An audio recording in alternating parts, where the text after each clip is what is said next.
Welcome back, everybody. Today we're doing a deep dive into high-performance workplaces. Oh, yeah. You know, those ones that feel like you're living in like a never-ending hockey game. Yeah, intense, right? Intense, Right. right. Well, that's exactly the reality that Carl Maximilian Tropez, Okay. a leadership consultant and former hockey pro, Now, describes in this interview we're going to unpack today. that's a really cool background. I mean, how perfect is that Right. to be talking about this topic? Yeah. Yeah. It's fascinating how he uses that background to offer like a fresh perspective on leadership. I mean, Yeah. his method, business-driven psychology with roots in elite sports, Mm-hmm. really caught my eye. Yeah. It's not just another self-help book repackaging old ideas. No, it's not. And that whole analogy of like work life as an elite sport Yeah. it's really powerful, right? Yeah. You're always on. You're always striving Yeah. for that win. You're always competing. But Yeah. what I thought was really interesting is how he links this intensity to psychological safety, Oh, yeah. which kind of sounds counterintuitive. Right. Like you would think a high pressure environment would push you to be more cautious. I see what you're saying. Yeah. Shouldn't a high pressure environment make you like play it safe? Right, exactly. That's where it gets interesting. Yeah, So imagine a hockey team where like all the players are just terrified to make a mistake. right. Do you think they're going to try like that risky pass or go for that game-winning shot? Probably not. Probably not. They're going to No. stick to the safe, predictable plays. Right. And the same goes for the workplace, right? Yeah. If you're constantly worried about messing up or getting criticized, you're less likely to take those creative risks Right. that lead to innovation. Absolutely. So Tropez, he argues that psychological safety is the key to unlocking true potential Yeah. in these high-pressure environments. Mhm. When people feel safe to express themselves, to challenge ideas, and yes, even to make mistakes, Right. that's when the magic happens. Okay, so think about a time when you felt truly comfortable sharing your ideas at work. Yeah. Even if they were a little bit out there, Mm-hmm. I mean, you probably felt more energized, Yeah. more engaged, right? Absolutely. Yeah. And that brings us to another point that Tropez makes, which I thought was really fascinating Okay. and kind of paradoxical at first. Okay. This importance of focusing on the individual in a world that's increasingly automated. It seems like technology should be the focus, right? Yeah, you'd think so. Yeah. But Tropez makes this really compelling argument that human skills actually become even more important as technology advances. Okay. Think about it. Robots might take over the routine tasks, Right. but they can't replicate critical thinking creativity or the ability to build strong relationships. So it's not about competing with machines. Yeah, It's about learning how to work alongside them, right. leveraging our uniquely human strengths, Exactly. which I love. And this whole idea of constant learning Yeah, really resonates with me, me too. especially in today's rapidly changing world. Absolutely. I mean, that's one of Tropez's key points. Yeah. Continuous learning and reflection are critical for staying ahead of the curve. Mhm. He really emphasizes the importance of being proactive in your own development. Okay. What are you curious about? Yeah. What skills do you want to hone? Right. What steps can you take to make sure that you're not just keeping up, but you're actually leading the way? Those are great questions for anyone listening. Yeah. And it all ties into another one of Tropez's key factors, Okay. setting clear, ambitious goals. Oh, yeah. And he uses a fantastic example to illustrate this. Okay. President Kennedy's goal of putting a man on the moon. Right. It seemed impossible at first, Right. Right. but having that audacious goal in mind pushed people to think differently Uh-huh. and ultimately led to these incredible breakthroughs. And that's exactly what Tropez is advocating for, Yeah. setting those moonshot goals Mm-hmm. that might seem impossible today, Yeah. but fuel innovation and progress. Right. You don't even have to be work-related. Right. Maybe you want to write a novel Right. or run a marathon. Yeah. It's about identifying those goals that really excite you Yeah. and then breaking them down into smaller, manageable steps. I love that. And he's not just talking about setting goals. Right. He's talking about actually achieving them. Yeah, putting it into practice. And that's where his fourth key factor comes in. Okay. Real world application. Yeah. It's like he's saying, okay, you've got the theory down, Yeah. but how do you actually put it into practice? He emphasizes the importance of turning knowledge into action. Yeah. Just like athletes train and practice their skills, Right. leaders need to actively apply these principles in their daily interactions and decision-making. So it's not just about reading a book or attending a seminar. Right. It's about developing those habits and those practices that make these principles part of your everyday leadership style. And it's also about recognizing that growth doesn't happen in isolation. Right. Having a network of people you trust, mentors, colleagues, friends who can provide feedback and support is critical. Yeah. It's about creating that culture of shared learning and growth, Right. where everyone feels comfortable asking for help and offering guidance. So we've got these 4 pillars of success: psychological safety, individual focus, in an automated world, ambitious goals, and real-world application. Those are great pillars. Right. But Tropez doesn't shy away from addressing the biggest obstacle to all of this: Okay. resistance to change. Right. Change is hard for everyone. Right. And he has a really interesting take on why people and organizations resist change. Oh, okay. I'm interested. So he believes it's often because change forces us to confront our own limitations, our own areas where we might not be as competent as we'd like to believe. Oh, it's uncomfortable. Right. And that can be really uncomfortable, Yeah. especially in a work culture that often values appearing to have all the answers. Yeah, exactly what you mean. So it's not just about fear of the unknown. Yeah. It's about the fear of looking incompetent, of not knowing everything. Exactly. That's it. He uses this fascinating example from Okay. Trelleborg's Common. Yeah. It's a municipality in Sweden Good. to illustrate this point. Okay. So their employment services department was facing these significant challenges. Yeah. And instead of clinging to these old methods, Yeah. they embraced this new mindset Yeah. that involved acknowledging their limitations Mm. and being open to new solutions. So they were willing to say, hey, we don't have all the answers, Yeah, but we're ready to learn and adapt. precisely. Wow. And that shift in mindset led them to implement some really innovative solutions, Like what? like robotic process automation, which streamlined their processes and helped them become more efficient.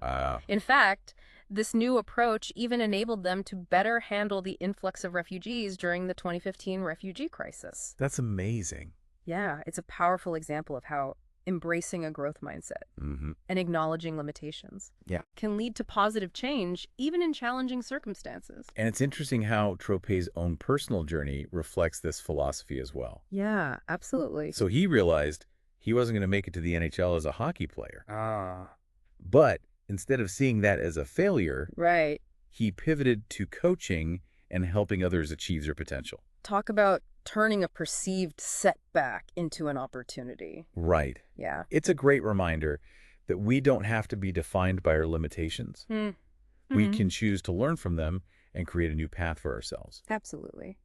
And that brings us to Tropez's change psychology principles, which he offers as a framework for navigating change and achieving success in today's fast-paced world. A toolkit. Right. Yeah, let's dive into those. Yeah, okay, let's dive into those principles. The first principle is embracing the unknown. Okay. Instead of fearing the unfamiliar, we need to approach it with curiosity and a willingness to learn. So it's about shifting our perspective from seeing change as a threat to seeing it as an opportunity for growth. Exactly. The second principle is recognizing our own limitations. Okay. None of us have all the answers, and that's okay. The key is to be open to learning from others and to seeking support when we need it.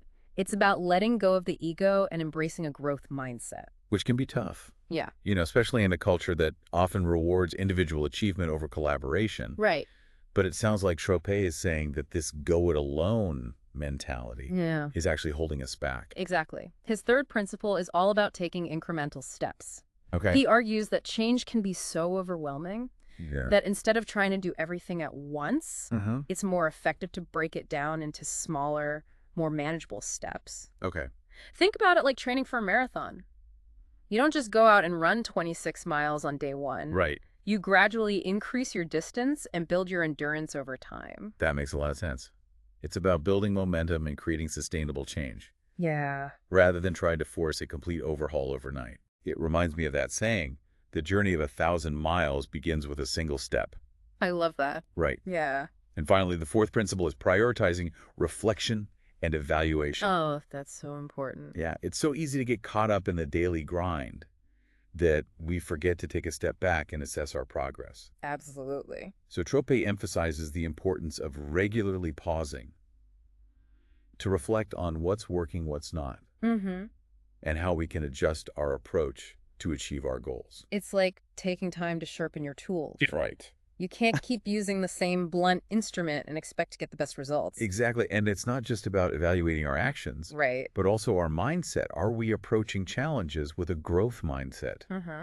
Or are we letting fear and self-doubt hold us back? Yeah, reflection helps us identify those limiting beliefs and replace them with more empowering ones. I mean, Tropez's own story is a great example of this. Right. Remember, he initially saw his inability to make it to the NHL as a failure. Right. But through reflection, he was able to reframe that experience and turn it into an opportunity for growth and fulfillment. Yeah, his story really highlights the power of perspective. Yeah.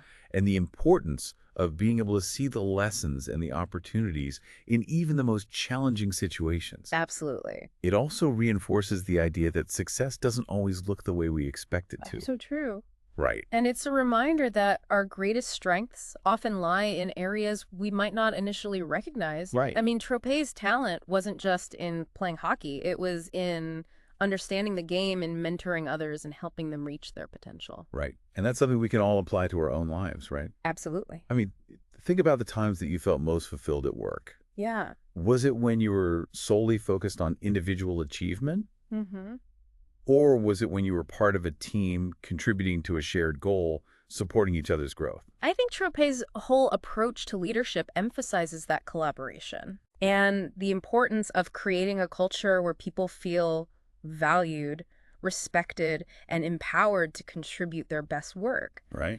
And that kind of circles back to that idea of psychological safety, which we discussed earlier. It's all interconnected. Right. You can't have a truly high-performing team Yeah. without that foundation of trust and psychological safety. Exactly. It's like the fertile soil that allows those seeds of creativity and innovation to grow. I love that analogy. Right. Yeah. But creating that kind of environment takes conscious effort Yeah. from both leaders and individual team members. Absolutely. And it's not just about these grand gestures or sweeping policy changes. Right. It's about those small, everyday interactions. Okay. It's about actively listening to each other, valuing diverse perspectives, offering support and encouragement. Right. It's about creating a space where people feel comfortable taking risks, Yeah. knowing that they won't be penalized for making mistakes. It's about fostering that sense of shared responsibility and collective learning.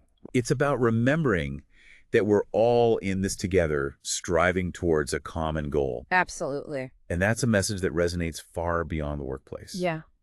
It's relevant to any team, any group, any relationship where people are working together to achieve something meaningful. Yeah, it seems like Tropez is really advocating for a more human-centered approach to leadership, especially in this fast-paced, tech-driven world we live in. Right. What I find interesting is that he doesn't frame technology as like the enemy. Right. He believes we can create a more fulfilling and productive work experience by harnessing technology effectively, but also focusing on developing our uniquely human skills. Right. Finding that sweet spot where technology augments our capability instead of replacing them. Exactly. And we've talked about this need for constant learning and adaptation. And I'm curious like how that plays into navigating the almost constant change in today's world. Well, Tropez argues that resistance to change often stems from a fear of acknowledging our own incompetence. You know, it's natural to want to avoid those situations that make us feel uncomfortable or inadequate. Right. But he says that by embracing our limitations and being open to learning from others, we can become more effective leaders.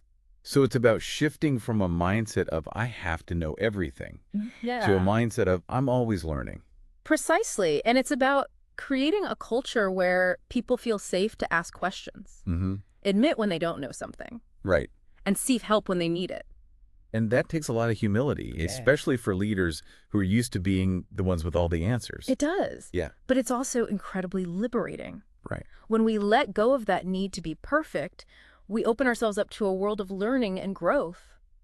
I think Tropez's insights really provide a valuable roadmap for navigating the complexities of modern work life. Yeah. You know, it's not just about surviving, but thriving in this ever-changing world. He challenges us to ask ourselves some tough questions. Yes. Like, what should we stop doing? How can we create space for reflection? Right. And truly focus on what matters. Those are powerful questions to consider, professionally and personally. For sure. What will you stop doing to make room for growth? Yeah.